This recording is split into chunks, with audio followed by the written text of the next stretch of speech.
Descubre Guayaquil. Entre el río y el estero nace una ciudad encantadora, valiente, guerrera y próspera. Una tierra que te espera y abraza, tan cálida como su gente. Descubre Guayaquil, perla del Pacífico, ciudad cosmopolita, vibrante y alegre. Nació mirando al río Guayas, al pie del Cerro Santa Ana, que aún conserva sus calles empedradas y casas patrimoniales, y creció para enamorarte con sus rincones mágicos, hoy dedicados al arte y la cultura. Desde lo alto, el faro nos guía para descubrir sus tesoros, sus bellos malecones, con amplios espacios y entretenimiento para todos, además de manifestaciones artísticas que reflejan con pasión nuestra identidad. Descubre Guayaquil y su exquisita gastronomía. Déjate sorprender por una explosión de sabores, desde las huecas tradicionales que reflejan la diversidad de la cocina ecuatoriana hasta lo mejor de la cocina internacional. Deleita tu paladar con nuestros productos estrella y conoce el cacao en todas sus formas. Descubre Guayaquil, puerta de entrada al Ecuador y al lugar más paradisiaco del mundo, las Islas Galápagos. Descubre Guayaquil, símbolo de progreso, puerto principal que no detiene el ritmo de su paso, ciudad viva, moderna, inteligente, innovadora, con espacios abiertos para disfrutar, fácil de recorrer y amar. Admira su desarrollo como uno de los destinos más importantes de la región, líder en Sudamérica para congresos y eventos, con fiestas, ferias, desfiles, congresos, conciertos y eventos deportivos todo el año. Guayaquil te espera para vivir emocionantes experiencias, un lugar al que siempre querrás volver. Guayaquil es mi destino.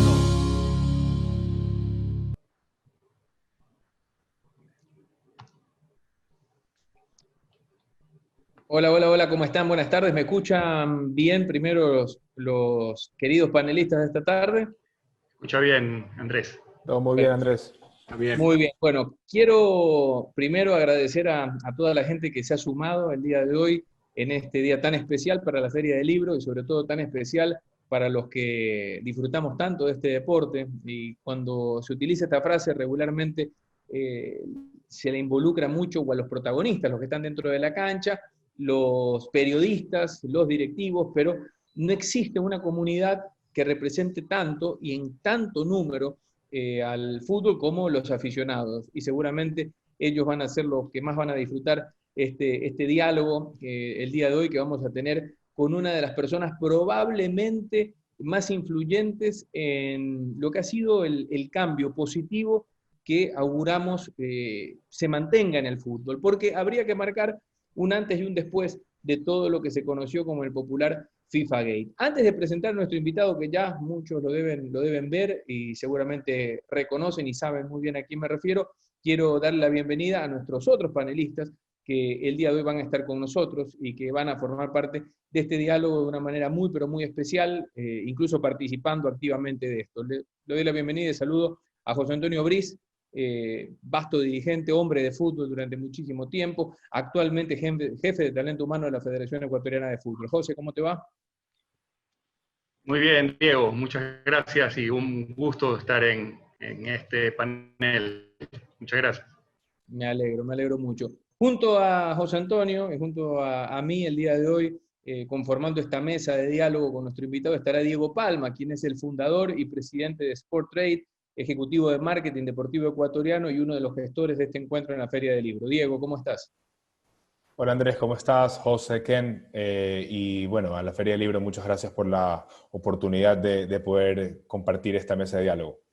Me alegro muchísimo. Gracias a ti realmente por esta gestión y por aportar activamente a encuentros como este junto a la Feria del Libro. Y por último, pero el más importante de todos, saludar a Ken Bessinger, quien es el periodista más famoso, diría yo, en relación a investigaciones relacionadas al tema que el día de hoy vamos a tratar. Él forma parte de todo el equipo periodístico de BuzzFeed y es el autor de Tarjeta Roja, el libro que revela realmente con un detalle exhaustivo todo lo que hubo detrás del popular FIFA Gate, así que le damos la bienvenida con muchísimo cariño, Ken, que estés con nosotros, es realmente un honor conocerte, saludarte y compartir estos 90 minutos, vamos a dividirlo en dos tiempos de 45, 90 minutos del partido más importante que jugó la FIFA. ¿Cómo estás? Muy bien, Andrés. Muchas gracias por tenerme aquí. También a Diego y José y tu audiencia.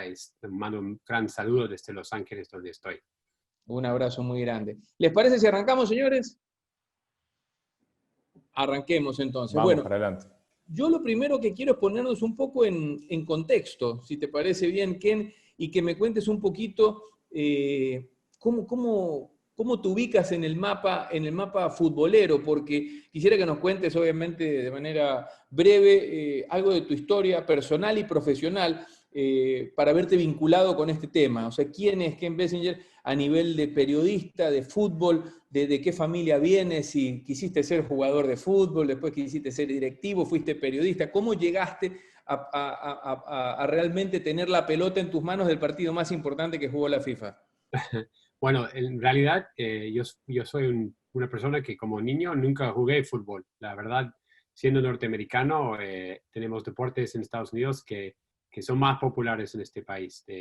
Yo crecí jugando béisbol y crecí jugando también jugando fútbol americano, esto con casco y hombreros y todo eso, ¿no? Y el fútbol no jugué nunca en una manera organizada. Por supuesto, he jugado unos partidos para informales, pero nunca fui parte de un equipo ni nada así. Y en realidad no empecé a tener una afición para el fútbol hasta que en el año 2001 me mudé a México. Y ahí vivía por 4 años y ahí empezó una afición. Y eso fue una época en que el equipo de México, Pumas, que ahora no es una potencia, pero en esa época fue bastante fuerte. Eso terminó siendo mi primer equipo, la primera selección perdón, no la selección, pero el equipo que fue mía, el primer club. Después, en México, me conocí a una argentina y ahora la audiencia va a detectar en cómo hablo un poco del acento ahí, la tonada argentina. Me casé con una argentina de Santa Fe. Y Santa Fe, para los que no conocen, es una ciudad mediana de Argentina, pero tiene muy futbolista ahí.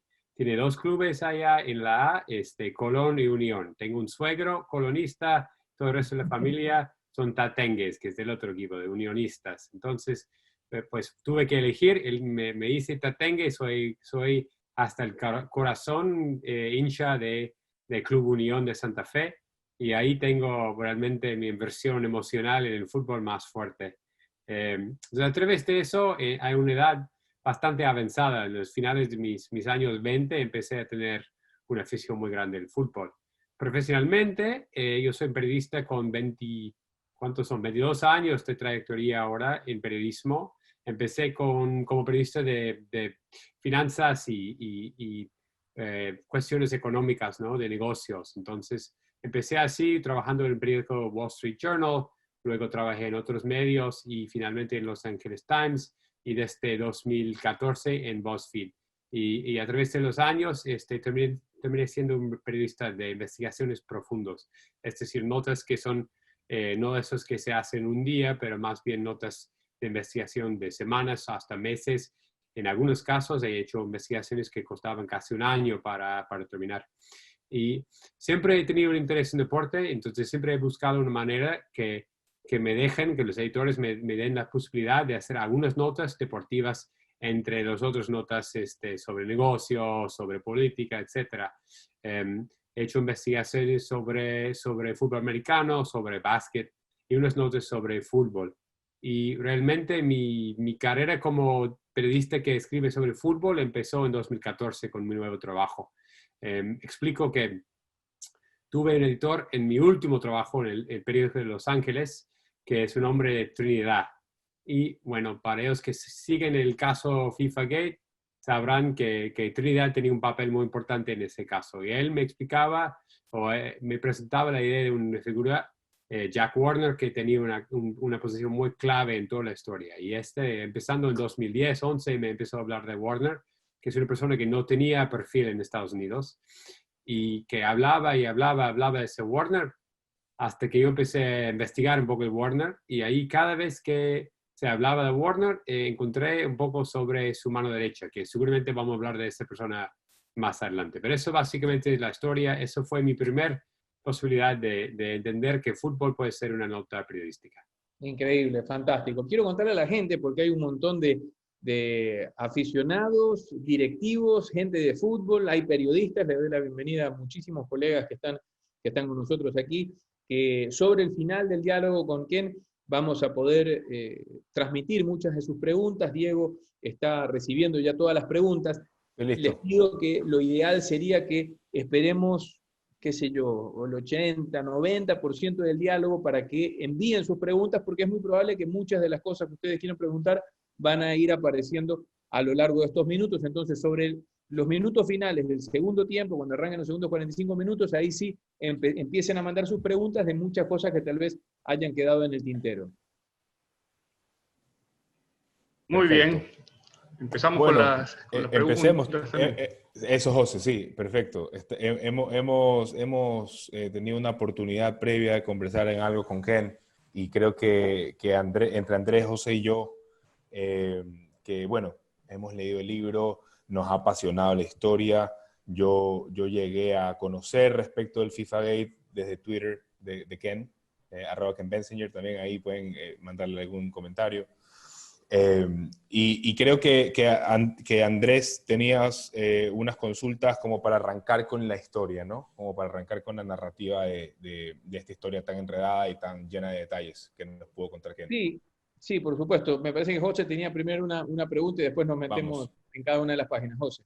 No, sí, básicamente yo lo que quería, bueno, decir que realmente el libro Tarjeta Roja de Ken es muy apasionante para los que nos gusta el fútbol, para los que nos gusta todas las cosas que rodean a esto de aquí. Es realmente muy, muy, muy apasionante, recomendable definitivamente. Y a mí me llamó la atención desde el principio cómo en 1974 Joao Belange asume la presidencia de la FIFA, y es una FIFA completamente diferente a la que es actualmente. En ese momento él decía que tenía $30 en la cuenta, o sea, $30 nada más. Habían 7 personas trabajando en la FIFA, y si vemos de 1974, ahora ha cambiado completamente la situación, ha ingresado muchísimo dinero.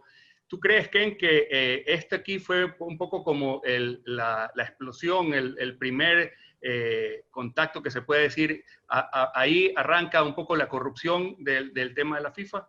Sí, sin lugar a dudas, ese fue el momento clave, entender la historia de cómo cambió la FIFA y cómo empezó, o sea, dónde empezó la raíz de la corrupción en el deporte. Uno tiene que entender que antes de ese momento, antes de 74, FIFA fue, como dijiste, una organización pequeña con pocos recursos. Principalmente recaudaba dinero de la venta de las entradas a partidos, ¿no? Los boletos, un porcentaje iba a la FIFA. Hoy en día todavía va un porcentaje, pero en ese momento FIFA vivía de eso nada más. O sea, no tenía muchos otros ingresos. En esa época la televisión fue muy nueva, la televisión internacional, por decir, de partidos en vivo, fue una cosa de tecnología nueva.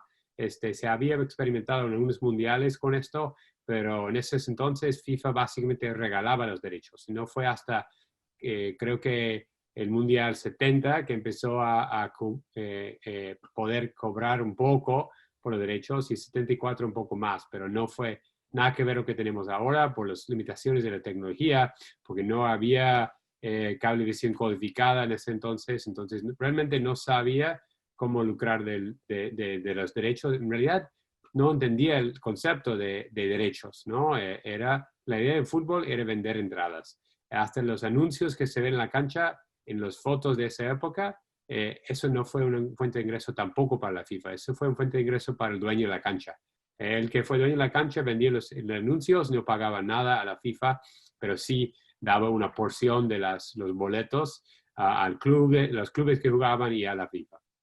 Bueno, por lo tanto, tenéis una organización con pocos recursos, poco dinero en el banco, como dijiste, José, y en 1974, cuando empieza disculpe, tengo un amigo aquí atrás que se va a ir. En 1974 se elige Avalanche y es notable porque es el primer presidente de la FIFA que no es europeo, ¿no? El primero en la historia, es un brasileño, es un abogado de Brasil y es un señor que por muchos años fue director del CBF de Brasil y un tipo con mucha ambición. Y llega muy de sorpresa, porque antes de él fue un inglés que por muchos años fue el presidente de la FIFA, un tipo que creía que el deporte fue casi amateur, un tipo que tenía las ideas casi del movimiento olímpico sobre el fútbol y realmente no quería que el dinero se meta mucho en el deporte. Pero esa Avalanche ganó lugar gracias a una campaña de viajar por todo el mundo, pues ofreciendo muchos beneficios a los países en desarrollo, a los países menores en la FIFA, diciendo que ellos también tienen voto, ellos también tienen derecho de ser parte del fútbol mundial y si ellos eligen a él, le van a dar a él la posibilidad de, él le va a dar a ellos la posibilidad de tener un papel más importante y que los recursos de la FIFA se van a distribuir con todos ellos, que fue un concepto nuevo. O sea, antes de él, los países, aparte de Sudamérica y aparte de Europa, los otros países del mundo no tenían papel en la FIFA. Se puede decir, sin extenderse mucho, sin exagerar, que sin la África y sin la Asia no se elige Avalanche, pero él entendió que África fue clave, ¿no? Países que realmente la FIFA ignoraba. Entonces él fue en campaña con todos esos países haciendo muchas promesas. Y bueno, él llega a Zurich y no hay dinero. No hay nada para cumplir todas las promesas que hizo para llegar a ese lugar. Tiene un problema. Y su salvador, la persona que llega para sacarle de ese aprieto, fue nada más y nada menos de Horst Dassler. No sé si es un nombre que suena a muchos, pero deben, porque realmente es uno de los hombres más importantes en la historia del deporte en los últimos 50, sino 100 años. Horst Dassler fue el hijo del fundador de Adidas, la empresa de zapatos y ropa de deporte. Fue un genio de mercadotecnia y él fue el primero en reconocer la idea de que los derechos deportivos fueron una cosa con mucho valor que se podía comprar y revender. Él tenía ese concepto y él vio la oportunidad con la FIFA de explotar ese derecho por primera vez. Él llega a Avalanche en la misma, yo creo que el día después de que se vote Avalanche o la noche de que elige Avalanche y dice, tengo una propuesta para ti. Tú necesitas dinero y yo te puedo rescatar. Y empezaron con el Mundial 78 con hacer un paquete, podemos decir, de los derechos y distribuirlos así. Y lo que quería Dassler es que FIFA le dé los derechos y él vuelve a venderlos. Él se puso en el papel de mayorista, podemos decir, consiguiendo los derechos de la FIFA y vendiendo los derechos de comerciales para patrocinio y también los derechos para televisión. Al principio fue el patrocinio, entonces por eso vemos el Mundial 78, vemos los grandes patrocinadores como Coca-Cola llegando por primera vez. Eso no fue un accidente, eso fue todo coordinado por Dassler. Ahora, mismo Dassler mete la corrupción a través de Avalanche, que no tenía ningún problema de corrupción. El presidente de la FIFA en ese entonces no cobraba sueldo, y ese mismo Dassler, según muchas fuentes con las cuales hablé, y un fuente muy cercano a él, decía, mira, a nosotros no es conveniente que tengan un sueldo. Es mucho más conveniente que él tiene hambre y que nosotros le demos dinero abajo la mesa. Porque cuando pagamos a la gente abajo la mesa, es una manera de controlarlos, porque ellos ya están parte de una conspiración y no van a hacer nada para poner en peligro ese tipo de arreglo. Entonces, empezando después del Mundial 78, cuando empezaron a preparar para el Mundial en España de 82, ya empezaron a pagar los sobornos a Avalanche, que según mis fuentes eran $500,000 al año pagados a él, para que él siempre dé los derechos a las empresas de Dassler. Y así empezó, para mí, el tipo de corrupción que vemos ahora explotar unas décadas después con FIFAgate. Muy bien. Ahora que estabas nombrando, Ben, cuando dices Avalanche no tenía problemas en recibir plata por abajo de la mesa. Y tomando como punto de inflexión la llegada de Avalanche y también el cambio de la mercadotecnia, la aparición de la televisión, porque obviamente a lo mejor antes no había televisión, empezó obviamente el producto fútbol a venderse a todos los continentes, el fútbol en vivo, a colores, todo esto pasaba en la década del 70, pero iban apareciendo directivos a lo largo de cada una de las décadas que se iban sumando a este tren que no cambiaba de generación, porque hasta que Avalanche pudo caminar, dirigió la FIFA, hasta que Grondona respiró, manejó la AFA y la Conmebol. Están muy arraigados estos directivos, y mi pregunta va enfocada en tu investigación. ¿Pudiste encontrar, porque a mí la verdad que digo, es increíble pensar que en todos los directivos que hayan entrado a trabajar en las confederaciones de cada uno de los continentes, o a su vez en FIFA, no puede ser que no haya uno que no esté salpicado? ¿Pudiste encontrar en alguno de tus investigaciones gente que conversaste, alguien que te dijo, no, la verdad que yo por eso no participé, por eso me fui, o alguien que no estuvo relacionado a los actos de corrupción? Son pocos, la verdad son pocos, pero sí encontré uno.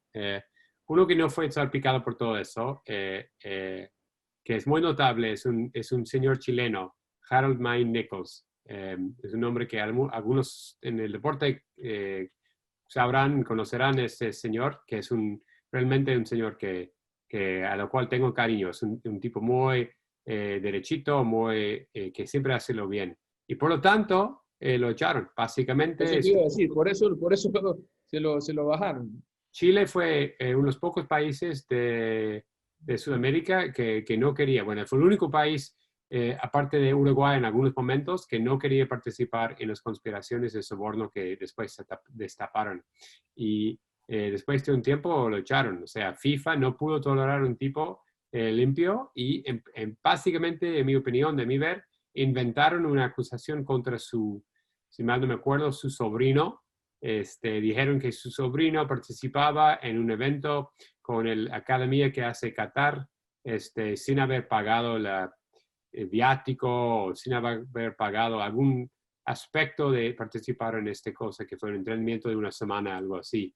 Y encontraron este detalle y usaron para el pretexto para echar a Harold Mine Nichols de la FIFA, ¿no? Él no beneficiaba de esto. En realidad, mucha gente iba a esa cosa, y Qatar básicamente no cobraba por la cosa. Pero según FIFA, y esa fue la FIFA de Blatter, la FIFA de antes, esa fue una violación severa de las reglas de FIFA y lo echaron por eso.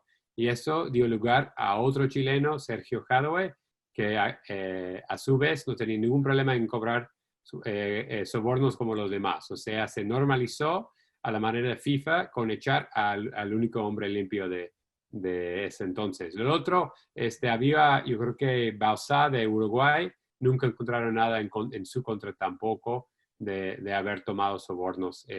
Yo creo que eso sale del hecho de que él estaba muy peleado con el hombre que controla el fútbol en Uruguay, y por lo tanto como le dejaron fuera. No puedo afirmar que Bauzá no participar por ser limpio, o si fuera un caso de que nadie lo dejaba cobrar los sobornos, no sé bien.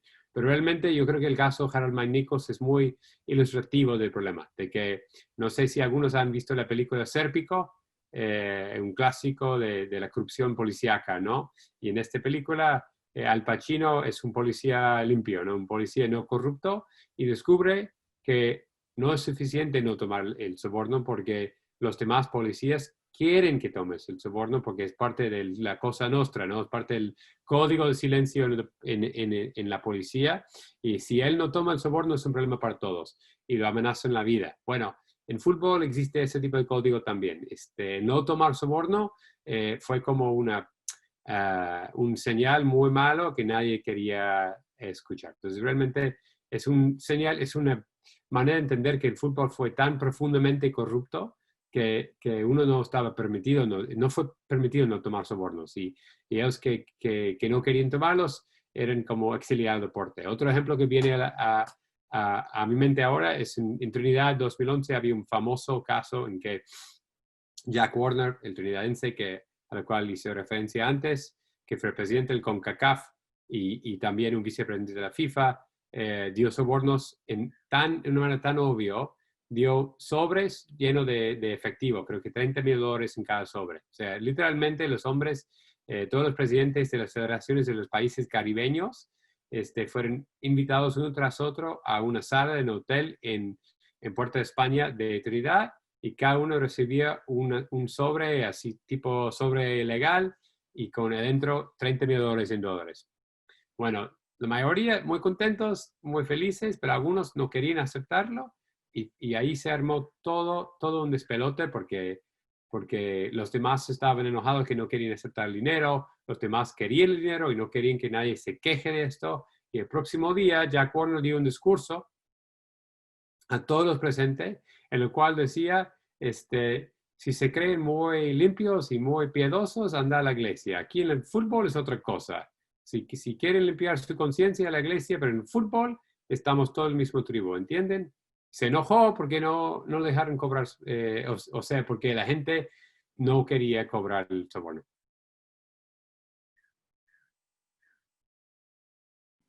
No, me parece increíble. Y siguiendo un poco con la cronología, porque hablamos de 1974, ahí arrancó,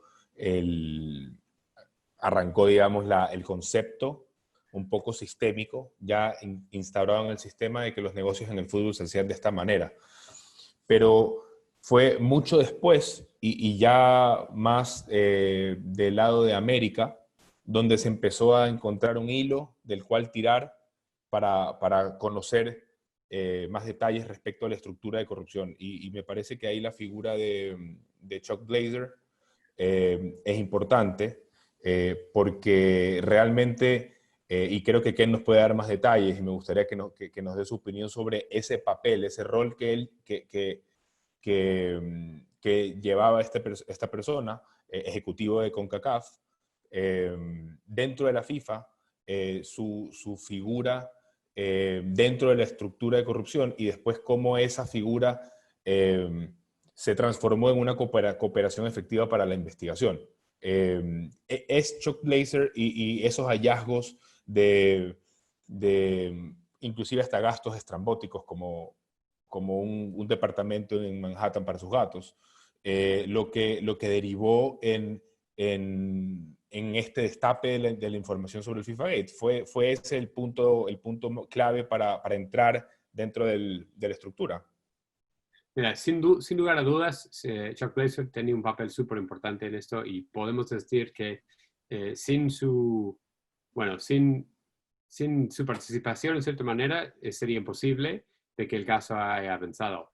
Pero en realidad el caso no empezó con él. El caso empezó mucho antes. El problema es que el caso no pudo avanzar. Se trancó, se estancó con problemas, con la dificultad que era penetrar el mundo de FIFA, del fútbol internacional, y los fiscales y los agentes FBI que estaban investigando por más que un año no pudieron avanzar nada. Realmente fue frustrante entender el mundo del fútbol, pero eso clave, como dices, de que era Chuck Blazer, realmente abrió todo. Fue como la cornucopia, que ahí salió todo. Y la historia de Blazer, ¿quién es Blazer? Chuck Blazer fue una de las figuras más importantes del fútbol en su época mundial, y sin lugar a dudas el figura del fútbol norteamericano más importante de quizás siempre, ¿no? Él fue secretaría general de CONCACAF durante muchos años, 21 años estaba a secretaría general. Él vivía y trabajaba dentro de la Torre Trump en Nueva York. Fue un amigo personal de Donald Trump, y realmente negociaba un contrato para las oficinas de CONCACAF con Trump en el año 90. Fue un momento importante porque eso es cuando él tenía la idea de cómo tomar control de CONCACAF en una manera no esperada, porque fue una federación controlada por los mexicanos por muchas décadas. México fue el país futbolista más potente en CONCACAF, y se imaginaba que, como en la jerarquía del fútbol, de que México tenía que estar siempre liderando todo el continente. Pero ese Blazer llega a ese mismo Warner que mencioné antes y dice, mira, tengo un plan, una manera en que nosotros podemos agarrar el poder y mantenerlo, porque él entendió lo que es la democracia y él sabía la matemática, fue contador por educación, y él calculaba de que aunque México fue muy fuerte, tenía un voto, ¿no? igual como Trinidad, igual como Santa Lucía, igual como todos esos países, esos paraísos en el Caribe, cada uno tenía un voto, algunos con poblaciones muy pequeñas, algunos con 15, 20 mil personas en todo el país, pero sus votos contaban igual que lo de México con sus 100 millones de personas. Cuando uno hace una suma de todos los países caribeños, son mucho más que todos los demás países de Centroamérica y Norteamérica. Entonces Blazer dice a Warner, mira, si tú como eres caribeño puedes juntar todos los votos del Caribe, tú puedes controlar toda la Confederación. Y así hicieron, así Warner tomó por sorpresa la Confederación y nunca lo soltó hasta que la corrupción lo derrumbó. Y Blazer, como el autor intelectual de todo eso, le dio el papel de secretario general, dándole el poder de controlar el día tras día del fútbol en la Confederación. Ese convenía mucho a Blazer, que fue un tipo que sabía convertir 10 centavos en 100 pesos, ¿no? Tenía ese talento. Y la primera cosa que después de negociar el contrato de Trump fue negociar su propio contrato con la Confederación. En vez de recibir un sueldo, negoció que su empresa, que fue una empresa ubicada en Bahamas, su empresa recibiría 10% de los ingresos de la Confederación. No de las ganancias netas ni de brutas, pero los ingresos brutos de la Confederación, 10% iría a su bolsillo. En 1990, eso equivalaba a muy poco, $30,000, algo así, que para él, controlando la Confederación, no le parecía mucho. Perdón, $3,000. Parecía una cosa que iba a perder mucho. Pero en su último año, 2011, en la Confederación, pudo cobrar $6 millones con ese contrato, ¿no? O sea, es decir, que los ingresos de CONCACAF eran $60 millones. Él tenía un contrato que le convenía muchísimo y además no había controles en la manera que manejaba el dinero en las cuentas de la Confederación. Él, por ejemplo, usaba una tarjeta de crédito American Express que puso todos los gastos de la Confederación en esta tarjeta que estaba en su nombre. La Confederación pagaba su cuenta cada mes y él recibía todos los bonos de beneficio de la tarjeta, que él terminó con millones de millas, millones de beneficios y otras cosas con la tarjeta, ¿no? Que realmente pagó la Confederación y no él. También la Confederación pagó un parte de su vivienda y la Confederación compró apartamentos en Miami y también en las Bahamas en nombre de la Confederación, pero el único que tenía llave era Chuck Blazer. El único que pudo acceder a ese lugar era Chuck Blazer. Entonces realmente era un hombre que sabía agarrar todas las fuentes de ingresos del fútbol y asegurar que una porción de todo eso siempre redondeaba a él. Y tenía, no me acuerdo el año, 97, 98 por ahí, un lugar, una butaca en la Comisión Ejecutiva de la FIFA y por lo tanto fueron los 24 hombres más poderosos del fútbol y también tenía un entendimiento de televisión y negocios mucho mejor que la mayoría de los hombres que tenía esa posición. O sea, mucha de la gente que llegaba a ese nivel eran más políticos que hombres de negocios, pero ese Blazer entendió los negocios y por lo tanto tenía un papel en negociar todos los contratos de fútbol, de televisión, perdón, como hemos hablado ya. La televisión es la fuente de ingreso más importante en el fútbol mundial. Entonces, él tenía ese papel importante. Él negociaba con FIFA para los derechos con Fox, con ESPN y otros medios. Y por lo tanto, su perfil fue muy, muy alto. Bueno, tu pregunta, Diego, es ¿qué papel tenía en la investigación? Chuck Blazer tenía un defecto. Bueno, tiene varios defectos. Para los que no saben, es una figura realmente inolvidable. Era un hombre muy grande que pesaba más que 200 kilos, para darles una idea de su tamaño, tan grande que a veces no pudo caminar sin la ayuda de un carrito motorizado que lo llevaba. También tenía una barba así grande y pelo así, todo blanco y para muchos parecía Papá Noel, ¿no? Y era notorio de ir dando vueltas en el Parque Central de Nueva York en su carrito motorizado con su barba así y con su perico, con su acamaya, dicen en algunos países, no, acamaya, guacamaya, perdón, en su hombro, ¿no? Dando vuelta el parque, una figura que realmente llamaba la atención. Pero porque el fútbol fue secundario en Estados Unidos, como que pudo vivir en anonimidad, ¿no? Nadie supo que era muy rico y que era muy corrupto. Y nadie supo hasta 2011 que no pagaba impuestos. Es un señor que tenía una manera de no pagar impuestos jamás, ni siquiera un monto simbólico, simplemente no entregaba al gobierno su reporte anual de ingresos y impuestos que tenía que pagar. Por más que 15 años no hizo eso, en Estados Unidos es un delito mayor, muy serio, y por algún motivo nunca fue detectado hasta 2011, cuando un agente de lo que aquí decimos IRS, que puede ser Hacienda en México o Departamento de Finanzas en otros países. Claro, acá es al revés, SRI, lo mismo. Sí. Que controla que la gente pague lo que tiene que pagar en sus tributos y todo eso.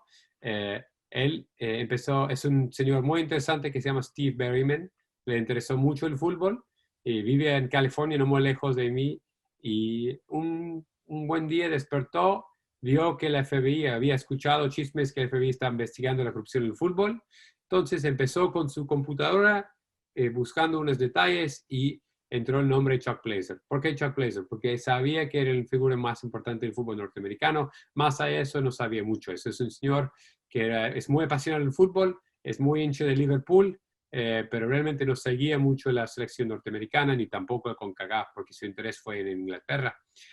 Bueno, entró ese nombre, no esperando mucho, y fue como, bueno, no sé, pegar un tiro a la tierra y que sale un chorro de petróleo, ¿no? Fue así como, oh, somos ricos, porque encontró esto que fue el delito más grave que pudo encontrar de su punto de vista, que era que no había pagado impuestos. No había ningún rastro de haber pagado impuestos. Sin embargo, era muy evidente que ese señor tenía muchas fuentes de ingreso.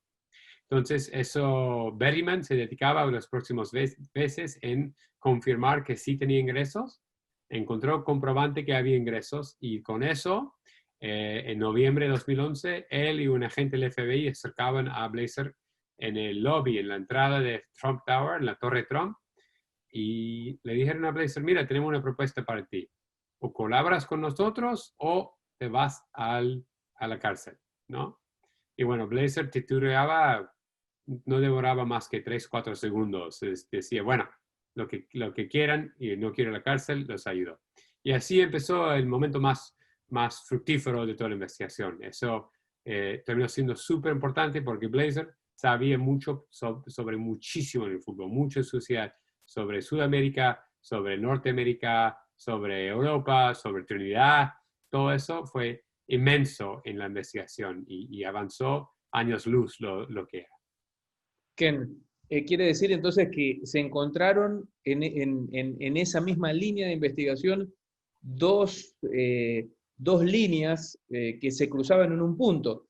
Por un lado, lo que tú estás diciendo, que Chuck Blazer no declaraba sus impuestos, y después por los informes de Chuck Blazer se dieron cuenta que el resto de directivos del fútbol sudamericano y de CONCACAF metían plata al sistema financiero americano. Es decir, que esa es la línea de conducción que les dan para que caigan los fiscales y puedan investigar a cada uno de los directivos de la CONMEBOL. Ese es el momento clave cuando Blazer les dice, bueno, es verdad, yo no declaro impuestos, pero todos estos tienen su plata en Estados Unidos. ¿Es así?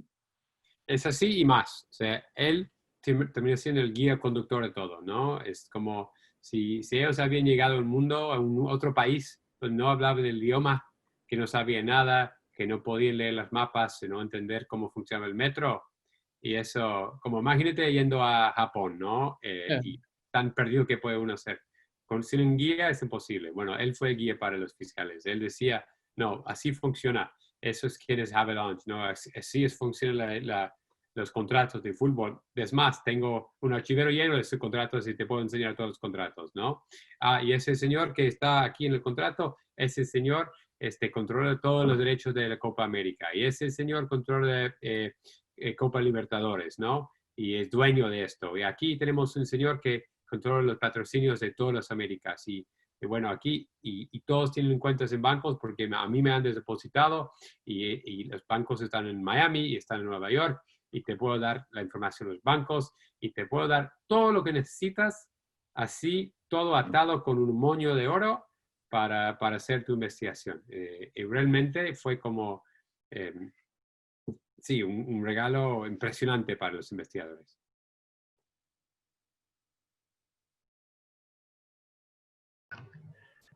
Ken, un poco siguiendo la línea que tú comentabas antes, tú decías que una de las cosas que más afectaba o que más problemas tenían, que eran las votaciones en la FIFA, que eran tan democráticas, en donde un voto de un país sin tradición futbolística vale lo mismo que uno que ha ganado varios mundiales, y también el hecho de que se reciban los mismos aportes de la FIFA, que se preste eso a que haya corrupción. O sea, el mismo valor se lo dan a un país sin tradición futbolística que a un país grande.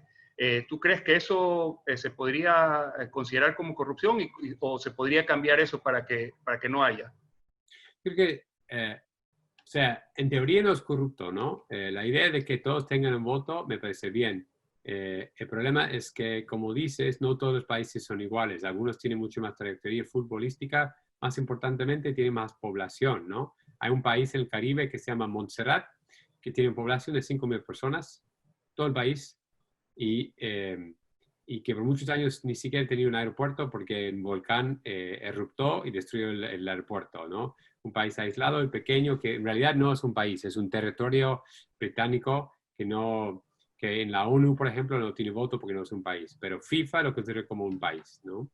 Tiene el mismo voto que Alemania, que ha ganado cuántos mundiales, o Brasil, con 200 millones de personas y tantos mundiales, o China, que no ha ganado mundiales, pero tiene más que 1,6 mil millones de personas en el país, o sea, en países inmensos, comparado con Montserrat, que tiene 5.000.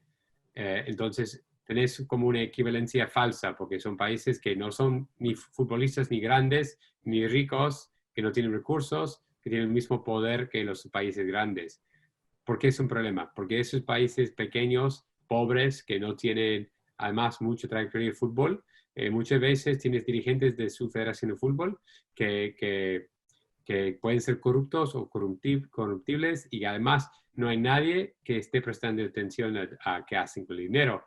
Cuando divides la torta en porciones iguales de todos esos países, estás dando a México, un país con bastante dinero en el fútbol, el mismo monto de dinero que un país como Montserrat. Para México, para la Federación Mexicana de Fútbol, $1 millón al año o cada 4 años no es significante, no cambia mucho para la federación, que tiene mucho más ingresos. Sin embargo, para Montserrat, $1 millón es impresionante. No sabe cómo gastar tanto dinero y muchas veces hay la tentación de embolsar el dinero.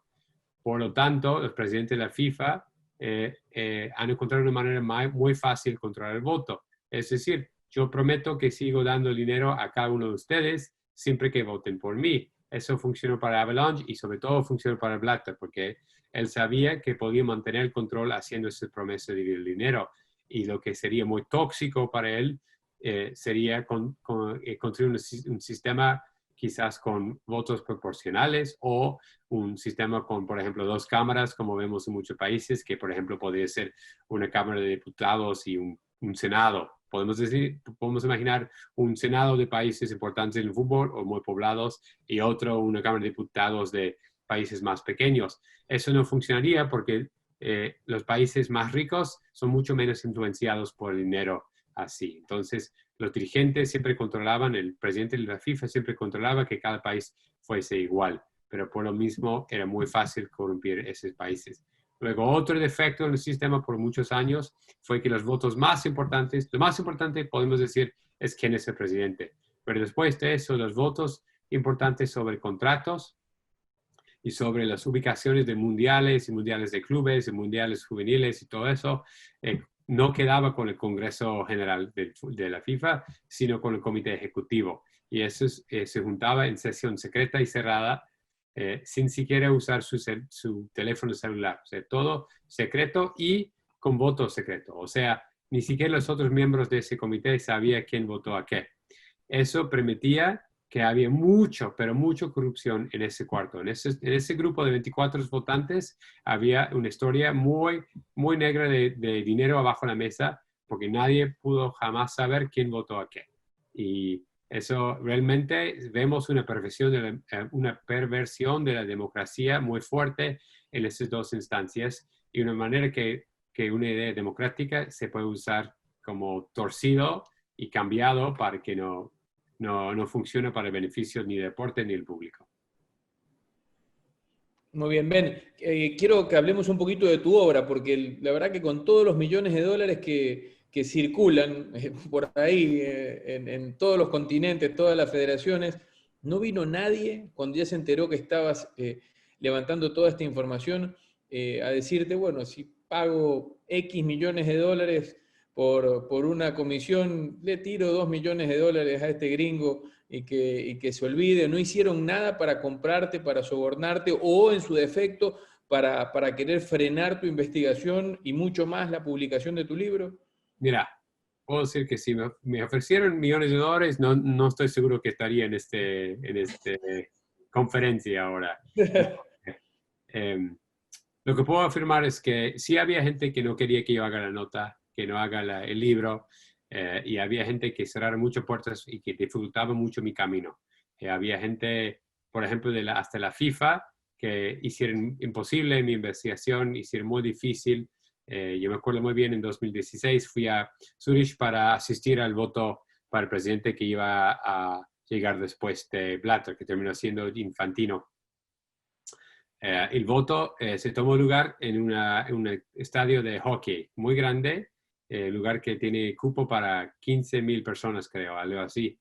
Y toda la gente de la FIFA, más toda la prensa, más todo el equipo técnico, todos ahí, y los invitados sumaban a 3,000 o 4,000 personas, ¿no? Ni llenaba la tercera parte del estadio. Pero cuando llegó a mi turno a acreditarme y explicaba qué fue mi proyecto, me negaron el gafete, me negaron la posibilidad de estar ahí, dijeron que estaba lleno, imposible, que no pude. Y me di cuenta después que eso fue un patrón con ellos. Cada cosa que yo pedía, me dijeron que no. Cuando yo quería fotos para el libro, también me negaron. Se me negaron con todo la FIFA porque no querían que ese libro exista, ¿no? A cambio, había otra cosa interesante. Varias personas a las cuales pedí entrevistas, yo reunía con ellos, esas personas en Sudamérica y también en Europa, y yo sentaba con ellos en un almuerzo y me decían, está muy bien el proyecto, estoy contento de ayudar, siempre que me paguen a mí. ¿Cuánto dinero me des para que yo te cuente la verdad sobre la FIFA? 3 o 4 o 5 personas me dijeron eso. Me hicieron una propuesta de que yo les dé dinero para que me cuenten la historia de verdad de FIFA. A ninguno de ellos di un centavo. Yo no opero así, no puedo como periodista, eso sería una violación de mi código de ética, pero para mí fue muy llamativo y también como me convenció más de que realmente había un problema en el deporte, de que la gente atrevía hasta un periodista a pedir dinero así. Y nadie te dijo, yo te ayudo, pero no me nombres. Sí, eso sí, mucho de esto. Y había un lado de investigación que fue muy como más una película de espionaje que de deporte, ¿no? Yo viajaba por muchos lugares para juntar con gente que jamás puedo decir quiénes eran y qué información me proveyeron, ¿no? Pero yo me acuerdo, por ejemplo, fui a Miami 3 veces para juntar con una persona que cada vez me pasaba información en diferentes lugares. A veces platicamos, a veces hablamos y a veces fue realmente pasajera que esa persona me daba un pendrive con información, con documentos y chao, y eso fue todo, ¿no? También otra vez, volví a Miami tantas veces. Les puedo contar que realmente el nexo de toda la corrupción en el fútbol está ahí en Miami. Si quieren buscar la suciedad en el fútbol, no más tienen que ir a Miami. Y fui a Miami tantas veces. Otra vez fui a ver a un señor que me pasaba unos videos que buscaba y que fue todo, realmente en toda la historia del escándalo no fue importante, pero para un capítulo de mi libro fue tan importante y yo hice el viaje nada más para eso. Y muchos encuentros así, también momentos frustrantes. Yo una vez fui hasta Europa para juntar con alguien bajé del avión, estaba caminando por el aeropuerto de Zúrich, cuando me sonó el teléfono y una persona dijo que fulano no va a hacerlo, que no, cambió de opinión y no es posible, así que disculpa, pero no va a pasar. Entonces fue en viaje de Los Ángeles hasta Europa, pues al Pepe, como dicen, ¿no? No sirvió para nada. 2 veces fui a Nueva York para juntos con gente que me cancelaron en el último momento. Había mucho así, se gasté mucho tiempo y mucho dinero mío, para investigar esas cosas y había un 25 o 30% de los esfuerzos que no llegaron a nada. Creo que eso fue bueno, ese es parte del proceso de hacer una cosa así. Ahí aparecen los capitalistas, los que sí ponen para que el otro se quede callado. Sí, que comprar el silencio un poco, ¿no? Así es. Oye, Ken, bueno, nos explicaste sobre Chuck Blazer y en realidad saber desde tu investigación la estructura ejecutiva y administrativa de los cuerpos que componen las autoridades del fútbol. Quisiera traerlo un poco hacia Sudamérica, si lo podemos, porque hay una figura que ha surgido y que últimamente también ha tomado mucha notoriedad, que por ahí podría ser un símil de lo que ocurrió quizás a menor escala con el tema cooperación, y hablo de Sergio Jadue de Colombia, de Chile. Bueno, salió una serie que me parece que fue una serie simpática, muy telenovelesca, pero en realidad pudimos ver también cómo en esa serie se contaban sobre los perfiles de los presidentes que conformaban el Consejo Ejecutivo de Conmebol en ese entonces, y que la cooperación de Jadwe también fue importante para entender cómo funcionaba ya en Sudamérica la estructura de corrupción que cascadeaba desde arriba, ¿no? Desde la FIFA. ¿Qué nos puedes contar sobre ese momento, ese episodio tan oscuro, ya desde el lado de Sudamérica, de los presidentes sudamericanos, incluido el ecuatoriano, que creo que también tuvo un papel que nos podrás explicar un poco mejor? Hablo de Luis Chiriboga. Sí, sí, diría para empezar que me imagino que mucha de la audiencia es ecuatoriano y algunos habrán visto el presidente. Puedo decir que en realidad Chiriboga tiene un papel mucho más importante que Jadwe en la historia. Chiriboga fue uno de los líderes de un movimiento muy clave para entender lo que pasó con el fútbol sudamericano. Ken, te interrumpo un segundo. ¿Es cierto que en algún momento se pensó en que Chiriboga podía ser el próximo presidente de la Conmebol? ¿Lo averiguaste por ahí?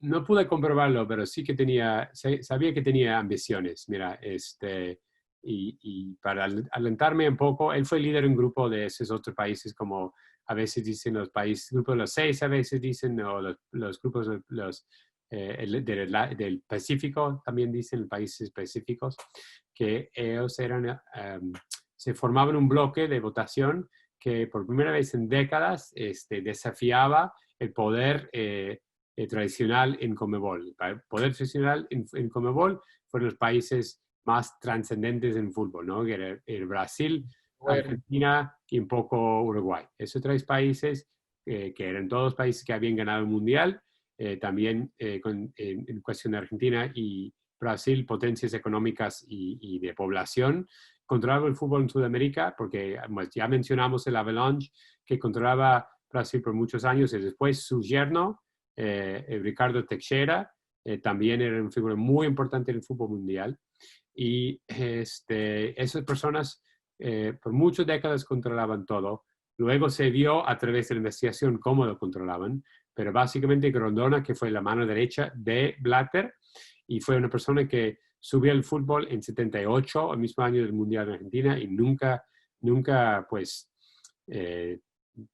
deslizaba del poder hasta se murió en 2014, siempre se mantenía arriba del fútbol. Fue un hombre sumamente corrupto y realmente como un gángster en el fútbol, y controlaba mucho y esperaba que todo el dinero filtraba por él. Él nunca quiso el poder en Conmebol. Él siempre parecía un poco como Blazer, que le convenía mucho más ser el número 2 que el número 1, que podía hacer muchas cosas en la sombra y dejar que otra persona tenga el papel político en el fútbol, y controlaba, sí, tras puertas cerradas, ¿no? Pero este control se empezó a salir un poco de sus manos con Chiriboga y con los otros países sudamericanos que eran menores. Estamos hablando de Bolivia, Chile, Colombia, etcétera. Esos países que Perú no tenía tanto papel en cuestión de votación y tampoco en cobrar los sobornos en fútbol. A través de la gestión de Chiriboga y también el colombiano Luis Bedoya empezaron a tener un papel más importante. Volvemos al tema que mencionó José, esa cuestión de democracia. Ellos también supieron contar. Se dieron cuenta que 6 o 7 votos es más que 3, ¿no? Hay 10 países en CONMEBOL y decidieron que, mira, si nosotros juntamos esos votos, en vez de simplemente aceptar que lo que nos dice Argentina, lo que nos dice Brasil todos los años, si nosotros votemos, podemos cambiar todo. Y estamos cansados de que esos amigos argentinos y brasileños y los uruguayos a veces también cobran todos los sobornos que sabemos que están cobrando, que siempre quieren todos los hoteles más lujosos, nosotros en 4 estrellas, cuando ellos en 5. Nosotros queremos todo lo bonito que tienen ellos. Ellos tenían ese voto, empujaron mucho con esos, le dieron la idea a Grondona y a Teixeira que si no hacía lugar para ellos, iban a perder todo su poder.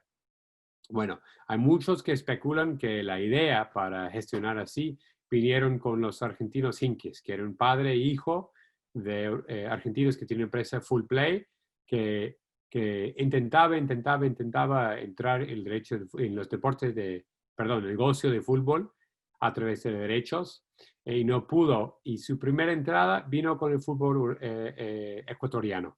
Y creo que los primeros contratos importantes que pudieron conseguir los Hinkins era con Ecuador y con Chiriboga. Y ellos llenaron la cabeza de Chiriboga con la idea de que, además de que pudo cobrar más, que pudo beneficiarse personalmente, que por qué no pudo tener control de toda Sudamérica. Si él pudo liderar todo ese grupo, entonces él pudo ser presidente del CONMEBOL. Creo que tenía esa ambición. Y en parte funcionó porque sí pudo cambiar los contratos y los sobornos para que él y sus compañeros de los países del Pacífico pudieron también cobrar sobornos. Pero ese mismo Grondona fue muy sagaz, muy audaz también, y él entendió cómo cambiaba el balance de poder. Cuando ese Chiriboga y ese Bedoya empezaron a gestionar con esa idea, a amenazar con tomar control, él, en vez de resistir, en vez de luchar contra ellos, se unía con ellos. Ese Grondona, muy colmilludo, como dicen en Argentina, se reunió con ellos y decidió que yo estoy de acuerdo que ustedes necesitan comprar también, que la torta es muy grande, que todos podemos comer de esa pizza. Entonces, en reunir con ellos, él pudo seguir controlando el deporte en Sudamérica, aunque lo que le quedaba a él como ganancia negra fue un poco menos que antes. Entonces, eso fue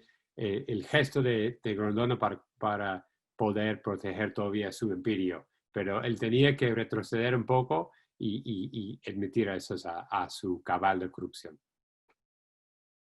Ahora, vale la pena explicar de dónde venía tanto dinero. Eso es lo que descubrieron los investigadores.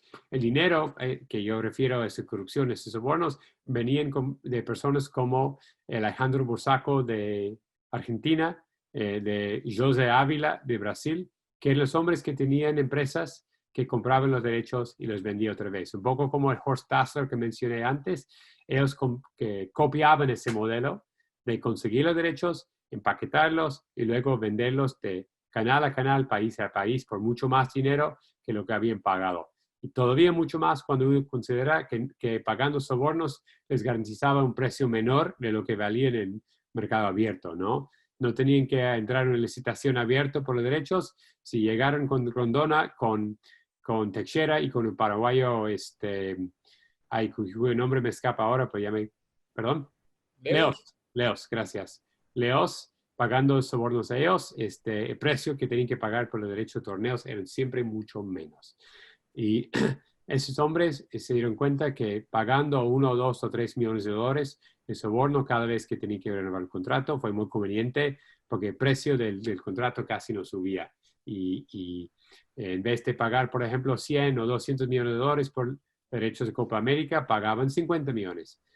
Y ese mismo Leos, ese mismo Grondona, ese mismo Teixeira, daba vuelta y dijeron, ¡qué bien, muchachos! Que la Copa América se vendió en 50 millones de dólares, un precio récord, ¡qué bueno! Cada uno había cobrado su millón de dólares y nunca dijeron que en realidad el precio podría haber sido 100 mil dólares. Eso así funcionaba la corrupción por muchísimos años en el fútbol. Ken, esta corrupción de la cual hablas, ¿podrías decir, si bien es cierto tu investigación estuvo centralizada en Sudamérica, ¿podríamos decir que es igual en todas partes o acá quizás robaron demasiado y eso también pudo haber sido un punto de inflexión para que la investigación sea más evidente? Y yo no sé si esta correlación entre la corrupción sudamericana a la europea o a la asiática o a la africana, no sé, te repito, me lo contestarás en un segundo, pero puede influir también en el daño que se le hace al fútbol de cada una de estas confederaciones. Lo hablábamos el otro día en un pequeño encuentro que tuvimos. ¿Crees que este daño, si no es proporcional y quizás es más grande en Sudamérica, realmente amplió la brecha de competencia que puede existir con el otro gran continente futbolísticamente que es Europa? Sí, sí, es una buena pregunta. Mira, yo creo que la corrupción existe en todo el mundo del fútbol, porque es una cultura de corrupción que empezó de arriba y se fue yendo para abajo, ¿no? Empezó con Avalanche, y luego en Sepp Blatter, y ellos hicieron como una cultura corrupta, ¿no? Y los que estudian administración de negocios saben que la cultura es lo más importante. La cultura del fútbol fue corrupta. Entonces era muy difícil, como habíamos hablado antes, de encontrar casi nadie en el deporte que no fuese corrupto, ¿no? Y yo creo que se extiende a África, extiende a Asia, extiende a Europa también. Decir que no hay corruptos en Europa es una mentira. O sea, si sabemos que hasta el Kaiser, ¿no? Uno de los jugadores más grandes en la historia del fútbol alemán, también se embarró en toda la corrupción, porque Platini. parece... ¿Mm? Platini también, o sea, esos astros del deporte europeos también participaban en corrupción. Pero en Sudamérica tenemos un caso interesante porque son pocos países y son países muy futbolistas. Y también son países con poblaciones significantes para poder hacer valorosos los contratos de televisión y patrocinio, ¿no? África es un país, un continente, perdón, futbolista, pero muy pobre. Y en muchos países de África el valor de los torneos televisivos son muy pocos. Entonces, realmente no se reúne mucho dinero para distribuir el deporte. No es tan conveniente a los hombres de negocio ni tampoco a los estudiantes de fútbol la corrupción, porque realmente no rinde tanto como lo que es Copa América, como lo que son los calificatorios del Mundial, como lo que es el Mundial mismo en Sudamérica. Cuando en África pocos países van al mundial, cuando pocos países están a nivel, hay menos interés y menos valor. En Sudamérica tienes cada mundial 4 países, a veces 5, ¿no?, que van al mundial. Entonces realmente todo el continente está involucrado. Copa América, probablemente después de los Euros, es el torneo internacional tercer más importante después del mundial de los Euros y tiene mucho interés. Y Libertadores es un torneo que genera mucha pasión en todo el continente. Entonces, tienes esos torneos que tienen valor, también tienes pocos países, no tienes 50 países, tienes 10. Entonces, repartir la corrupción y dinero solamente en pocos países es más factible para unas pocas empresas controlar todo eso. Bueno, ¿qué es el efecto de esto? El efecto de esto es que se roba dinero del deporte, ¿no? Y se roba en dos maneras, pero porque hay dinero que en cuestión de los sobornos, que ese 3 o 4 o 5 millones de dólares que podría haber llegado al deporte, no llegan. Pero más importante es el dinero que yo mencioné antes, que es dinero que no existió, el dinero teórico que podría haber llegado al deporte, pero nunca llegó. En vez, si Conmebol puede vender un torneo en 100 millones, pero lo vende en 50, son 50 millones de dólares que nunca llegan al deporte. a la confederación, ese dinero nunca llegó a las diferentes federaciones miembros, y eso no llegó a los clubes, y eso no llegó a todos los niveles de deporte. ¿Qué pasa? Tienes fútbol en cada país que no tiene los ingresos que debe tener, no le circula el dinero que debe tener, y se tiende a empobrecerse y tener cada vez menos dinero. Y lo hemos visto en las diferentes ligas de fútbol en Sudamérica. Vemos ligas que en general están en un estado de crisis perpetuo, ¿no es cierto? Que vemos en Brasil países que no tienen, clubes que no tienen recursos, en Argentina, clubes que no tienen recursos, en Perú, una crisis tras otra con los clubes, no tienen dinero. ¿Qué tienen? Muchos jugadores muy buenos, generan mucho talento de futbolística, pero ustedes que quieren el deporte, cuéntenme, ¿los jugadores que son realmente astros se quedan a jugar en Sudamérica o van a Europa? Se van a Europa todos. Se van a Europa, todos los buenos van, ¿no? No importa el país, ¿no? Antes no fue así. Pelé jugó toda su carrera en Sudamérica, nunca fue a Europa a jugar, ¿no? Antes, hasta los años 70, 80, seguía con muchos astros de fútbol, se quedaban en Sudamérica. Ahora no, porque los clubes no tienen dinero para poder mantener sus jugadores, porque los clubes están siempre al límite de quiebra, ¿no? No tienen dinero, lo único que pueden hacer es generar talento y venderlo a Europa uno tras otra vez.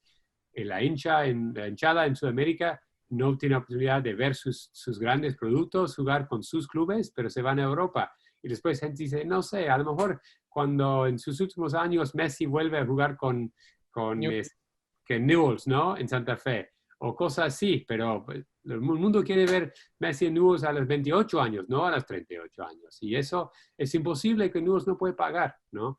Y yo creo que sí es un efecto realmente directamente ligado a la corrupción, porque la corrupción realmente hace una lesión, una llaga permanente el fútbol, y no puede limpiarse de esto. Creo que Europa tiene corrupción, yo creo que es un poco menos corrupto porque han entendido que es un beneficio a todos, que por lo menos a nivel profesional, los clubes profesionales, es conveniente hacerlo más en limpio, que generan más dinero, y eso permite que pueden pagar los sueldos de los grandes jugadores. La corrupción, o sea, todo el escándalo aquí explota en el 2015. Se conoce a nivel mundial, cambian prácticamente todas las personas que estaban manejando, por lo menos acá en Sudamérica, en los 10 países de Sudamérica cambiaron todos los presidentes, en Europa cambiaron mucho, en la FIFA. ¿Crees que ya no hay corrupción actualmente en la FIFA o todavía hay mucho por mejorar? Lamento decir que no estoy convencido de que se mejoró.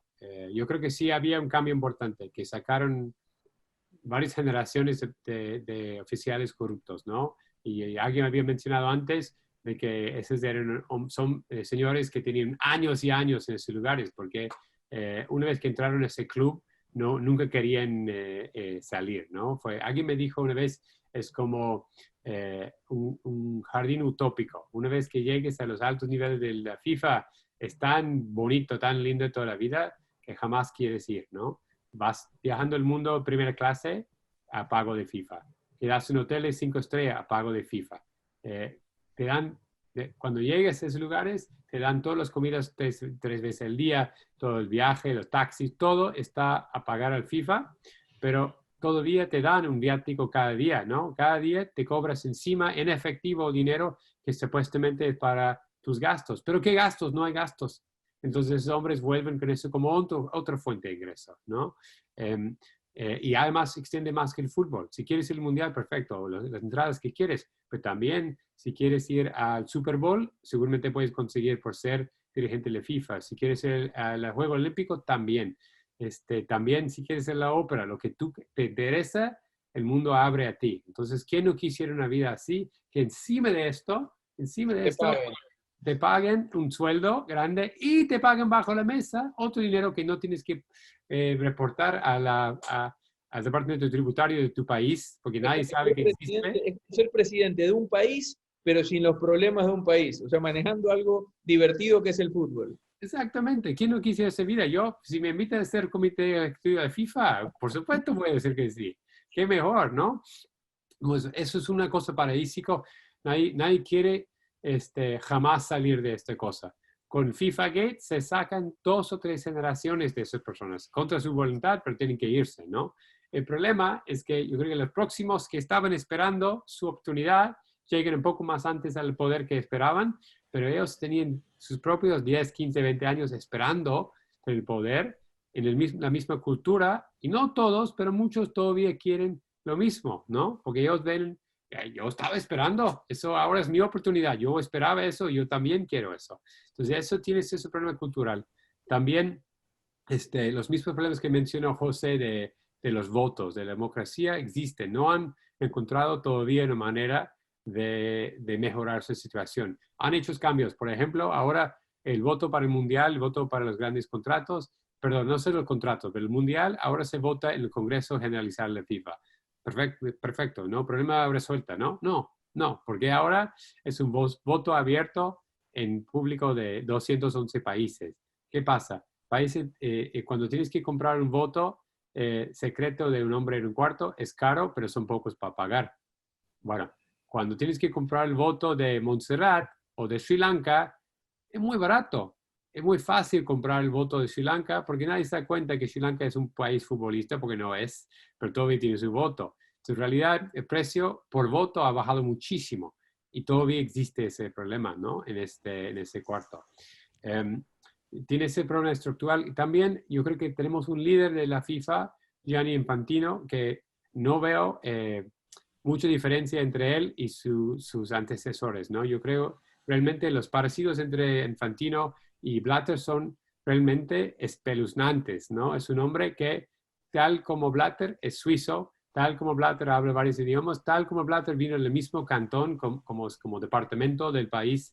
Realmente su pueblo está a 6 kilómetros del pueblo de Blatter. Realmente son como 2 manzanas del mismo árbol, ¿no? Y yo creo que ese hombre ha exhibido en sus 4 años de gestión un interés muy mínimo en la transparencia, hasta menos interesado en la transparencia que Blatter, un hombre que ha amenazado a sus miembros de que si hablan con la prensa, si hablan de problemas, si expongan los problemas de FIFA al mundo, pueden estar castigados. Y ahora en la última semana hemos visto un ejemplo de cómo es la gestión de él.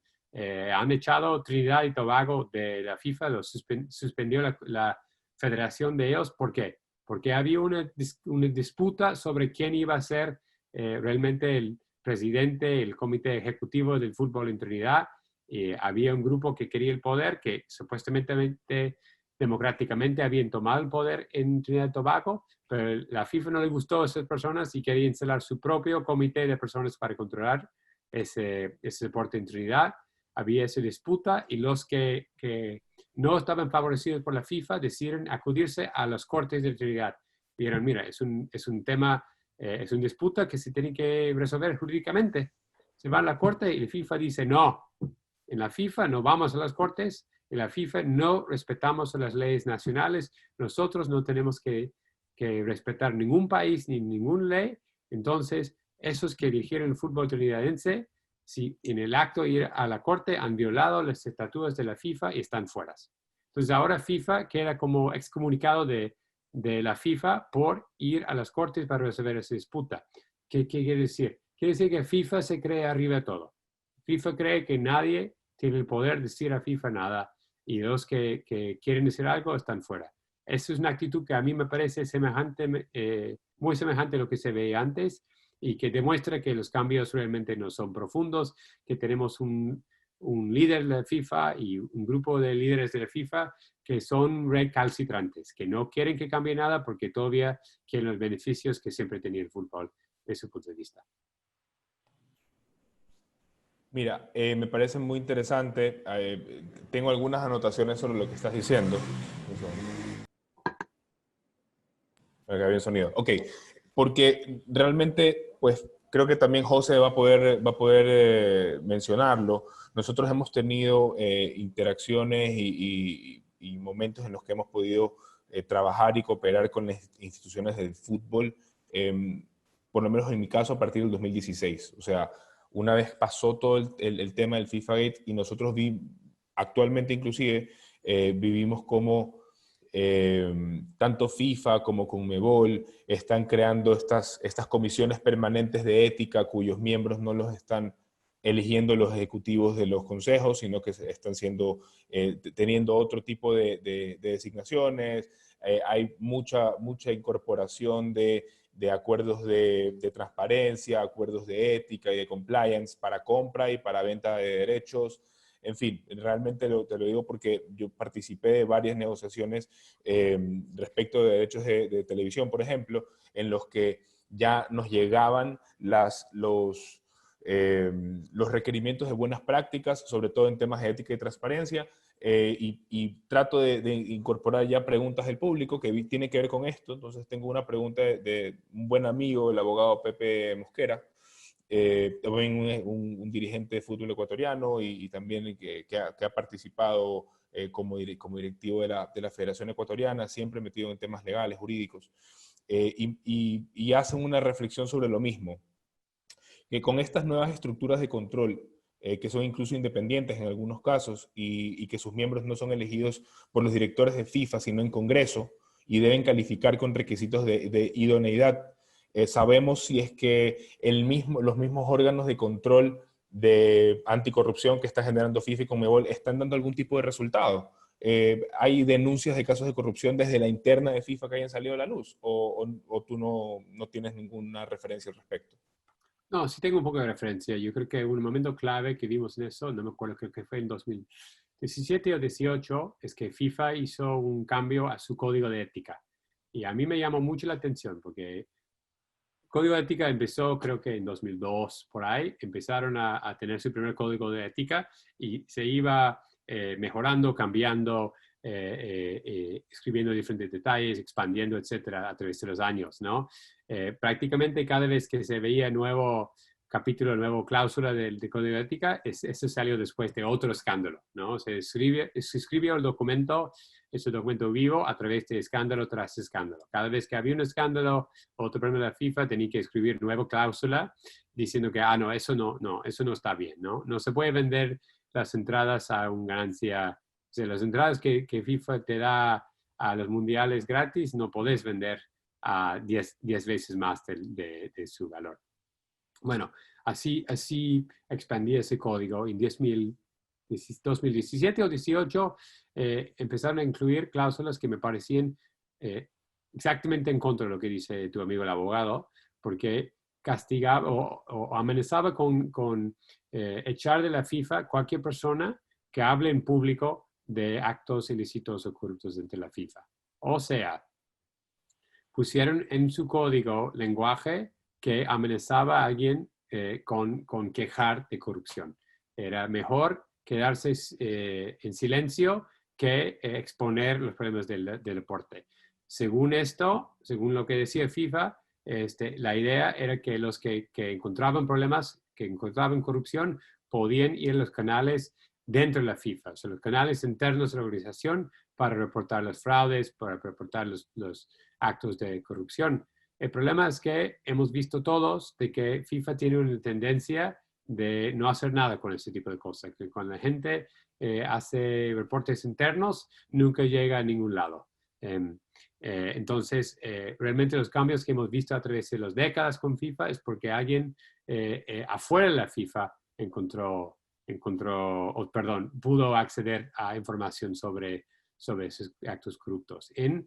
En codificar, en poner en su código, no codificar, pero en poner en letras en su código de ética que fue prohibido ir al público con hasta actos de fraude y corrupción, FIFA está diciendo que no tiene ningún interés que nadie fuera de esto sepa, de que ningún país, ningún actor ajeno a la FIFA tenga un papel que FIFA puede autorregular. Pero nosotros todos sabemos que FIFA no puede autorregular. Es imposible, que no ha sido capaz. No es capaz de hacerlo y FIFA no quiere que nadie lo haga. Entonces, yo creo que seguimos con ese problema.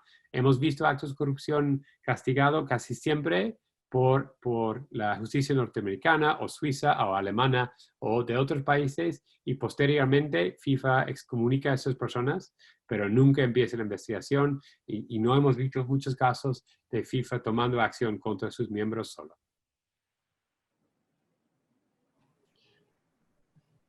Ok, yo lo primero que me viene ahorita un poco a la mente es tratar de ver, o sea, cómo se puede mejorar, o sea, qué es lo qué podemos sacar de todo esto de aquí. El caso de la corrupción ya lo conocemos, sabemos que ha habido, pero ¿cómo se puede mejorar? Pasar la sede de la FIFA a Estados Unidos, a lo mejor, no sé, o sea, a lo mejor o sea, o cómo lo puedes hacer para que esto cambie. De lo que se trata es de que esto cambie y que haya más transparencia y que haya menos corrupción. Bueno, antes de nada, es cierto que soy norteamericano, soy yanqui, pero tampoco defendería mi país como un país sin corrupción, que eso no sería cierto. O sea, es un país corrupto como los demás y de otras maneras, pero es un país que puede ser corrupto a veces. Otra vez el amigo está apareciendo, están impaciente conmigo, pero es un país que tiene... Que ya terminamos. Sí, exacto, es lo que te digo. Y también he escuchado chismes de que Infantino quiere moverse la sede de FIFA a Estados Unidos, ¿no? Él parece que tiene, muchos especulan que tiene miedo de que un día él va a caer en la red de corrupción. Sabemos ahora que está siendo investigado en la Suiza, ¿no? Entonces, fue muy notable que él fue a Washington hace unas semanas para juntarse con Trump. Y todos especulaban que fue una manera de que él quería aliarse con Trump y buscar su protección, porque aquí hemos visto que Trump protege a sus amigos y hasta que usa sus poderes muy grandes para sacar gente de aprietos económicos, aprietos jurídicos, ¿no? Ha sacado varios amigos de la cárcel.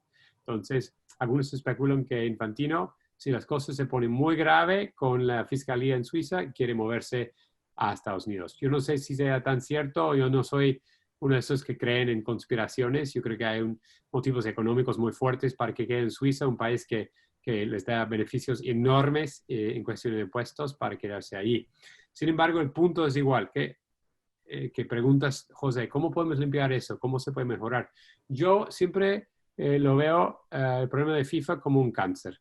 Si alguien tiene un cáncer, ¿qué es la primera cosa que hacen? Bueno, tienes que hacer cirugía, sacar el tumor, ¿no? Pero con sacar el tumor no se acaba el tratamiento. Luego es la quimioterapia, luego es la radiación. Es el trabajo largo y duro de realmente mejorar todo el cuerpo. Si en sacar Blatter, en sacar Rondona, bueno, Rondona murió, pero le iban a sacar. En sacar todos los dirigentes corruptos del fútbol, hemos sacado el tumor. Todavía hay todo un cuerpo que necesita mejorarse, que no sería una cosa instantánea, sería una cosa a largo plazo. Eso sería incentivar que más gente entre el deporte, que se distribuya el dinero de manera más equitativa para que las mujeres, por ejemplo, tienen sus selecciones también y que tienen pagos justos a los jugadores femeniles, que los niños tienen acceso a los recursos del fútbol y también de que los contratos que se firmen en el deporte sean transparentes, que toda la gente que participa en el mundo del fútbol, inclusive la hinchada, puede ver copias de los contratos para que se vean que todo esté limpio, que el precio es correcto, ¿no? Cuando el precio es secreto, no sabemos realmente si el fútbol está cobrando lo que debe. Pero si nos damos cuenta que el precio no es adecuado, eso siempre es una bandera roja, como decimos en inglés, que es un señal muy negro de que algo está pasando. Entonces, yo creo que si FIFA quiere mejorarse, es una cuestión de mejor distribuir los recursos, abrir las puertas a todas las personas y también ser hiper transparente con todas las cuestiones, las cuentas económicas de cada club, cada confederación, cada federación y la FIFA misma para que todos sabemos que todo está haciendo como se debe. Muy bien. Perfecto. ¿Les parece si es que pasamos algunas preguntas que ya están empezando a llegar por acá por interno, también acá en el chat? Dale, corre, que tenemos ¿sí? 8 minutos. Sí, Bueno. Hay 8 minutos y aquí el reloj funciona, ¿no? Como el de algunos Sí, y queremos hacer también algunas conclusiones al final. Claro, por supuesto. Rapidito. Entonces, bueno, una que tengo acá por interno que creo que Ken la va a poder responder brevemente, que no quisiera que se quede sin responder, porque hubo mucha especulación respecto del inicio de una investigación por parte de las autoridades estadounidenses. Supuestamente, y esto es lo que la gente aducía, en retribución a la no designación de Estados Unidos como sede mundial, y que después también se especuló como que la Copa Centenario fue un premio de consuelo para Estados Unidos. ¿Esto fue así según tu investigación, Ken? No. Mira, en plenas palabras, no. Eso es una versión, una idea que muchísimas personas me han presentado. Inclusive el mismo Sepp Blatter en su casa en Suiza me presentaba esa misma idea. Pero no es cierto. Es para gente muy futbolista, para países futbolistas, parece muy obvio de que el hecho de que Estados Unidos perdió el Mundial o el derecho de ser sede del Mundial a Qatar, un país pequeña y no es una potencia ni económica, bueno, económica sí, pero no de fútbol ni deporte, ni tampoco de población, ni tampoco de kilómetros cuadrados para tener el Mundial, parece imposible. Pero en realidad no fue eso que empezó la investigación, porque la investigación empezó antes. Empezó antes. Los récords enseñan, en las entrevistas que he hecho, comprueban de que la investigación empezó en el julio o junio 2010. Es decir, 5 o 6 meses antes del voto. En ese momento, todo el mundo esperaba que Estados Unidos iba a quedar con el premio. Entonces, fue imposible, que fue una cuestión de revancha, no fue un retributo ni nada, fue simplemente otra cuestión. Ahora, lo interesante es que no tenía que ver con Sudamérica en ese momento. La investigación tenía que ver con Rusia. Tenía que ver con Rusia porque le había infiltrado al FBI un tip de que Rusia estaba pagando sobornos a los dirigentes de FIFA para conseguir el Mundial y ganarle a Inglaterra, que fue una potencia que también fue robada el Mundial. Entonces, la FBI, que en ese momento estaba buscando posibles delitos de crimen organizado en Rusia, lo atrajo mucho eso. Empezó el caso entonces. También es cierto que no pudieron avanzar mucho, como había comentado antes, por las dificultades de entrar al mundo del fútbol, pero realmente no fue una cuestión de revancha para nada. Es cierto que Bill Clinton estaba ahí en Zurich ese día para el voto y es cierto todas esas coincidencias, pero no, realmente son casualidades, no fue así. Puedo decir que las personas involucradas en la investigación, si bien les interesa el fútbol, no fue una cuestión de que estaban resentidos que el fútbol no llega a Estados Unidos. No es así. Y creo que por lo mismo motivo funcionó la investigación, porque no siendo un país futbolista, los fiscales podían trabajar sin que políticos se entremeten en la investigación, sin que los políticos intenten controlar lo que hacían. Vimos muchas veces en otros países, Brasil siendo un ejemplo clave, de que fue prácticamente imposible hacer una investigación limpia y eficaz contra el fútbol, porque siendo un país tan futbolista, se metían en todo y los políticos destruyeron cada caso que querían alentar los fiscales, ¿no? Realmente nunca pudieron hacer nada por el poder del fútbol en este país. Irónicamente, se requería un país que no quiere tanto el fútbol para poder limpiar el fútbol. Ok. Bueno, vamos con las preguntas de los... Gracias por la respuesta, clarísima. No, es la respuesta más clara que he recibido. Tengo bueno, saludos a Leonardo Holguín, que nos dice que muy interesante, muy buena conferencia. Tenemos una pregunta acá, anónima. ¿Cuál es la base jurídica para aplicar el derecho norteamericano a conductas realizadas fuera de Estados Unidos?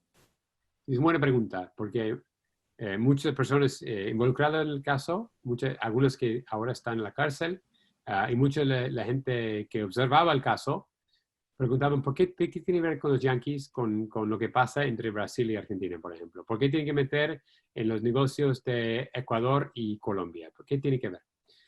El tema es esto que mencionamos antes en la conversación, era cuestión de movimiento de dinero, de que todos sus dirigentes aceptaban sus sobornos en dólares. En muchos países manejan nada más el dólar y otros países, aunque no es la moneda oficial, es la moneda oficial de la corrupción. Entonces, todos los sobornos se pagaban en dólares. Muchos dirigentes tenían cuentas en bancos en Estados Unidos. Y aunque no tenían bancos en Estados Unidos, resulta que cuando una transacción está en dólares, cuando es dolarizada, en 90% de los casos, aunque los dos bancos que transmiten el dinero y reciben el dinero no son estadounidenses, el dinero pasa por otros bancos que sí están en Estados Unidos. Entonces, si por ejemplo, tú, Diego, en tu banco en Ecuador quieres pagar a un amigo que está en Uruguay, en realidad el dinero no pasa directamente a Ecuador o Uruguay, sin embargo, por Nueva York primero o por Miami primero y luego hasta Uruguay. Eso le dio a los fiscales el derecho jurídico, le dieron la jurisdicción para hacer el caso porque violaba leyes sobre manejo de dinero en Estados Unidos. O sea, la jurisdicción que necesitaban era eso, la transmisión, los giros de dinero, le daba todo lo que necesitaba. Pero luego después encontraron otras maneras de hacer más, porque con la ayuda con colaboradores programaron una conferencia de prensa muy grande en Miami en 2014, donde se anunciaba todos los detalles del Copa América Centenario que se iba a llevar a cabo en Estados Unidos. Y en ese evento que estaba en Miami había muchos participantes en la corrupción en el fútbol sudamericano y había colaboradores de justicia que tenían grabadores que estaban alambrados, por decir, grabando las conversaciones y cachando momentos en que esas personas confesaban a meterse en actos corruptos, inclusive en ese momento ofreciendo sobornos ahí dentro del territorio estadounidense. Y por lo tanto, eso fue otro gancho, por decir, por abrir el caso en Norteamérica. Perfecto. Esas son las preguntas que tenemos por aquí. Ya no tengo ahora más preguntas. Creo que tenemos un minuto como para reflexionar un poco y cerrar la conversación, Andrés. Bueno, no, yo lo que quería sobre el final, sobre todo en este diálogo con Ben, es, bueno, primero agradecerte, Ben, este tiempo que nos has regalado, agradecerte también el trabajo que hiciste, porque si bien es cierto, puede ser utópico pensar que la corrupción en el mundo va a acabar, y no me refiero solamente en el fútbol, sino en muchísimos otros órdenes de la vida, como digo yo, a veces uno tiene que empezar mirando, decimos aquí, su parcela, que es como tu pedazo de tierra en donde a lo mejor uno dice, la basura, yo no voy a sacar la basura hoy, pese a que no la puedo sacar el lunes, la saco mañana, no importa, porque me da la gana, hoy no la quiero sacar porque estoy acá cómodo, hablando con mis amigos, la saco mañana y que el vecino sí la saque hoy, yo no la saco. Digo, desde ahí empiezan estos problemas de honestidad y de comportamiento con el prójimo.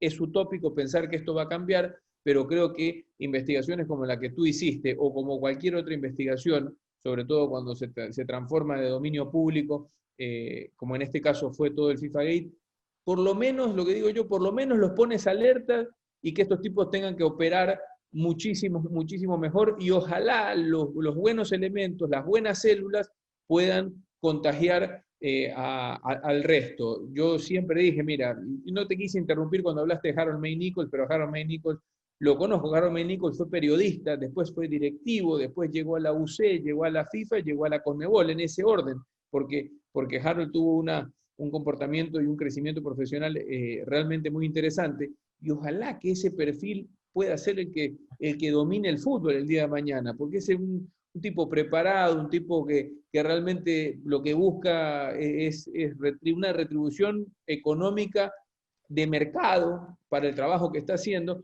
y repito, ojalá que pueda llegar a suceder. Que va a tener que tardarse algo, es probable porque las cosas, sobre todo después de haberse manejado 30 o 40 años de una muy mala manera, va a ser difícil que esperemos que esto sea un abrir y cerrar de ojos y que todo el mundo, por más que apareció todo el tema de la exposición del FIFA Gate, todos los directivos vayan a cambiar. Te felicito y te agradezco porque creo que en definitiva has puesto, como dije yo, es un punto bisagra en todo lo que va a venir por delante. Y segundo, preguntarte qué es lo que te deja, y como reflexión final, que en el mundo te reconozcan de esta forma, ¿no? Y voy a tomar, yo creo que una de las cosas más importantes que hemos dicho es que acá el problema no es solamente que los directivos del fútbol se hayan llevado de manera corrupta la plata, es que se le llevaron la plata al fútbol, sí, con la complicidad de un montón de gente alrededor, empezando por los propios clubes de sus países, que permitían que esto suceda, y que en definitiva alguien dirá, bueno, pues si los clubes no decían nada, porque no, es que no es así, porque la plata que se le llevan al fútbol es plata que se pudo haber transformado en canchas, en un montón de ciudades muy pequeñitas, en donde hay un montón de Antonios Valencias que quieren salir para cambiarle la vida a su familia, para darle una casa a su papá, a su mamá, para que sus hermanitos puedan estudiar, y esa plata que se iba a otros lugares, a otros países, a otras cuentas, no llegaba y no bajaba como debía bajar, repito, sobre todo en nuestros países en donde los focos de pobreza y las brechas de desigualdad son mucho más amplias que en Europa. Por eso digo yo que realmente es un tema mucho más importante de decir, no es que los directivos se robaron la plata, no, es que esa plata pudo haberle cambiado la vida a millones de niños que definitivamente hoy ese dinero no les llegó y el tren pasó, porque fueron la década del 70, del 80, del 90, inicios del 2000, 2010. Imagínate todo lo que se pudo haber hecho con ese dinero que se desvió. Entonces, lo que tú dijiste me parece a mí tal vez la reflexión más grande, y es que esa plata se la robaron al fútbol y se la robaron a la gente del fútbol, que es en definitiva lo más importante, el corazón de este deporte. Al pueblo, se robó al pueblo, se robó todo el pueblo que puede querer el deporte. Y no es que tenemos que llorar por los grandes jugadores del mundial, ellos más o menos están bien, pero nunca vamos a ver la gente que no pudo jugar el deporte por el dinero que se robó. Nunca vamos a ver el costo de la oportunidad perdida, ¿no? El dinero teórico y la oportunidad teórica que se perdió. Y eso es el gran problema con la corrupción, ¿no? Porque un deporte corrupto es parte de una sociedad corrupta, es emblemático de las otras corrupciones que hacen que hay desigualdad en el mundo, ¿no? Y que mucha gente no vive una vida como debe de vivir y que le quita dignidad a su vida diaria. Y en parte el fútbol genera grandes jugadores, pero también el fútbol puede ser una cosa muy sana y muy bonita para cualquiera, aunque no sea el próximo Valencia o el próximo Messi, ¿no?